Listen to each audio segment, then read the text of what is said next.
வாழ்க வையகம், வாழ்க வையகம், வாழ்க வளமுடன். குருவே துணை. அனைவருக்கும் அன்பு வணக்கம். ஆசான் அருட்தந்தை வேதாத்ரி மகரிஷி அவர்களது ஞான களஞ்சிய கவிதைகள் பார்த்து கொண்டிருக்கிறோம். இன்று கவியன் 268 வாழ்க்கை சிக்கல் தீர என்பது தலைப்பு.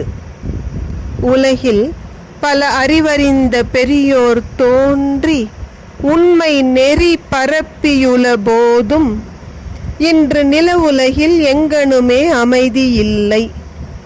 நேர்மையினால் வந்த பலன் என்னவென்று சில அன்பர் வினவுகின்றார். சிறுமை அந்தோ, சீரழிந்த காரணமோ அறிஞர் சொன்ன நல உரைகள் வழிகள் தம்மை மதித்திடாமல் நடப்பதனின் விளைவாகும் சிக்கல்கள் எல்லாம்.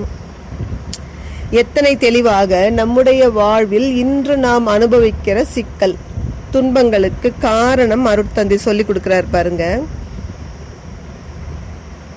எல்லோரும் ஒரு சில சமயங்களில் விரக்தியான மனநிலையில் என்ன கேட்கிறோம்? இதுவரைக்கும் இந்த பூமியை யார் திருத்தினா? புத்தர், இயேசுநாதர், நபிகள் நாயகம், சாக்ரட்டிஸ், திருவள்ளுவர், வள்ளல் பெருமான், தாயுமானவர், இப்படி எத்தனையோ பேர் வந்துட்டாங்களே. அவ்வளவு பேரும் அறிவறிந்த ஞானிகள். அவர்கள் ஒரு உண்மை நெறியை பரப்பியுள்ளார்கள். மனிதர்கள் மகிழ்ச்சியாக மன நிறைவாக வாழ்வதற்குரிய வழிகள் தம்மை இவங்க எல்லாரும் சொல்லி கொடுத்தோம். இன்னைக்கு உலகத்துல அமைதி இல்லையே. நேர்மையாக வாழ்வதனால் வந்த பலன் என்ன என்று நாம் கூட சில சமயத்துல கேட்கிறோம். நிறைய பேர் கேட்கிறாங்க. அருட்தந்தை சொல்றார், இந்த கேள்வியே ஒரு சிறுமைங்கிறார். என்ன காரணம்? மனிதர்கள் வாழ்வில் சீரழிந்து போனதற்கு காரணம் என்னவென்றால், இந்த அறிஞர்கள் சொன்ன போதனைகளை, நல்வார்த்தைகளை, அவர்கள் காட்டிய வழியை மதித்து அதன்படி நடக்காத காரணம். நாம ஏன் துன்பப்படுறோம்னா, புத்தர் இதை சொன்னார், நபிகள் நாயகம் இதை சொன்னார், திருவள்ளுவர் இதை சொன்னார்னு சொல்றதுல நம்ம கெட்டிக்காரங்க.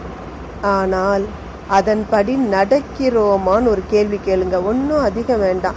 அருட்தந்தை அவர்கள் சொன்ன 2 ஒழுக்க பண்பாட்டை இன்று உலகம் முழுவதும் உள்ள மக்கள் பின்பற்றி நடப்பார்கள்னு கொஞ்சம் கற்பனை பண்ணி பாருங்க. வாழ்க்கையில் எப்படி சிக்கல் இருக்கும்? எனவே நாம் மகிழ்ச்சியாக வாழ விரும்புகிறவர்கள் 2 ஒழுக்க பண்பாட்டை பின்பற்றி நடப்போம். வாழ்வில் எப்பொழுதும் மகிழ்ச்சியும் மன நிறைவும் பெருகி வர காண்போம். நன்றி. வாழ்க வளமுடன்.